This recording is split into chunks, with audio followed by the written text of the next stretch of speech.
Bismillahirrahmanirrahim. Assalamualaikum warahmatullahi wabarakatuh. Yang saya hormati Ibu Oktaria Ardika Putri selaku dosen pengampu mata kuliah Public Relation. Perkenalkan, nama saya Nanda Rahmadanisa, NIM 20402010. Video ini dibuat untuk memenuhi tugas ujian akhir semester mata kuliah Public Relation. Nah, dalam video ini saya akan menjelaskan mengenai bagaimana cara kita untuk berkomunikasi dengan tiga kelompok masyarakat. Yang pertama ada generasi milenial, yang kedua ada kelompok penyandang disabilitas, dan yang terakhir adalah kelompok orang tua. Nah, baik, langsung saja bahwa tidak dapat dipungkiri komunikasi merupakan suatu hal yang tidak dapat dihindari oleh setiap manusia yang tinggal di bumi. Nah, sebagai makhluk sosial, manusia dikodratkan untuk hidup bermasyarakat dan berinteraksi dengan manusia lainnya dengan cara berkomunikasi.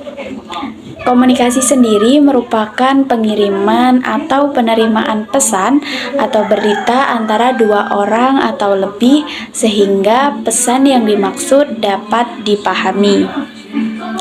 Komunikasi dikatakan efektif apabila pesan yang diberitahukan komunikator dapat diterima dengan baik oleh komunikan. Nah, dalam melakukan komunikasi, kita harus memperhatikan lawan bicara kita supaya tidak terjadi kesalahpahaman dalam penyampaian informasi. Gaya bicara harus diperhatikan setiap kita melakukan komunikasi. Gaya bicara saat kita berkomunikasi dengan kaum muda tentunya akan berbeda dengan gaya bicara saat kita berkomunikasi dengan orang yang lebih tua. Oke, langsung saja video ini akan menjelaskan bagaimana cara yang baik saat kita berkomunikasi atau menyampaikan informasi dengan generasi milenial, penyandang disabilitas, dan orang tua. Baik, yang pertama adalah cara efektif berkomunikasi untuk generasi milenial. Ada beberapa hal yang perlu kita perhatikan saat menyampaikan informasi kepada generasi milenial. Yang pertama adalah komunikasi secara singkat, padat, dan jelas. Generasi milenial cenderung menyukai komunikasi dengan padat. Yang kedua, berikan penjelasan secara detail. Kebanyakan dari generasi milenial lebih memilih untuk menerima petunjuk secara detail. Nah, saat ini segala sesuatu yang mereka perlu tahu adalah supaya melakukan pekerjaan dengan baik dan tidak bertele-tele. Yang ketiga adalah berbicara dengan santai dan tidak menjadikan suasana menjadi tegang. Yang keempat, buat informasi yang kamu sampaikan menjadi menarik dalam benak milenial sehingga mereka antusias dan tidak acuh dengan apa yang kamu sampaikan. Yang kelima adalah usahakan untuk selalu interaktif karena generasi milenial bukan generasi yang suka mendengarkan. Akan tetapi mereka lebih suka mengkritisi suatu hal. Nah, jadi contoh apabila kita berkomunikasi dengan generasi milenial misalnya dengan menggunakan gaya bicara seperti ini. Halo, Mas dan Mbak, apakah boleh saya mengganggu waktunya sebentar?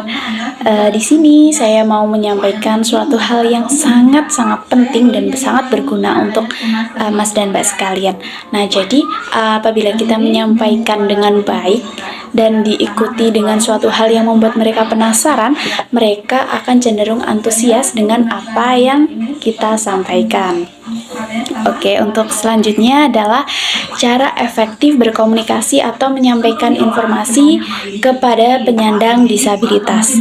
Nah, Penyandang disabilitas sendiri adalah orang yang mengalami keterbatasan fisik, intelektual, mental, dan atau sensorik dalam jangka waktu yang lama, sehingga dalam berinteraksi dengan lingkungan dapat mengalami hambatan.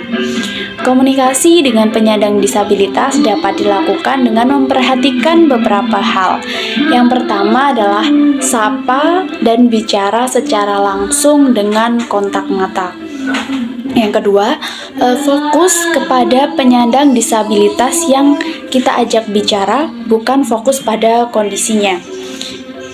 Ketiga, bicara dengan jelas, mudah dipahami, dan tetap santun. Keempat, menggunakan bahasa tubuh yang ramah. Selanjutnya, saya akan memberikan contoh apabila kita berkomunikasi atau menyampaikan informasi kepada penyandang disabilitas. Permisi, Bapak, Ibu, apakah saya boleh mengganggu waktunya sebentar? Saya akan menyampaikan informasi mengenai suatu hal, bla bla bla, seperti itu. Jadi kita menyampaikannya dengan intonasi yang jelas dan tidak bertele-tele. Kemudian kita menyampaikannya dengan pelan dan santun supaya mereka tetap memahami apa yang kita berikan atau apa yang kita informasikan. Oke, dan yang terakhir adalah cara berkomunikasi dengan orang tua. Saat kita berkomunikasi dengan orang tua, hendaknya kita harus memperhatikan etika. Orang tua yang kita ajak bicara harus kita hormati supaya mereka juga bisa menghargai kita. Hal-hal yang perlu diperhatikan saat berkomunikasi dengan orang tua adalah: pertama, bicara dengan sopan dan lembut. Yang kedua, mengajak orang tua untuk berbincang-bincang ringan terlebih dahulu supaya mereka enjoy. Dan yang ketiga, jangan menyela pembicaraan mereka serta usahakan untuk memperhatikan apa yang mereka katakan. Yang keempat adalah sampaikan informasi dengan jelas dan dengan gaya bahasa yang mudah dipahami oleh mereka. Yang kelima, selipkan candaan di dalamnya supaya mereka tidak merasa bosan dengan apa yang kamu sampaikan. Misal contoh, apabila kita berkomunikasi kepada orang tua. Assalamualaikum, permisi Bapak, Ibu, boleh saya mengganggu waktunya sebentar? Saya di sini mau menyampaikan informasi supaya Bapak Ibu dapat menjadi orang tua yang bijak dalam mendidik anak. Wah, tentu menarik sekali, bukan? Nah, jadi usahakan nadanya itu tetap lembut, sopan, supaya mereka mampu memahami apa yang kita sampaikan. Terima kasih, itu saja yang dapat saya sampaikan. Mohon maaf apabila ada kesalahan. Sekian dari saya. Wassalamualaikum warahmatullahi wabarakatuh.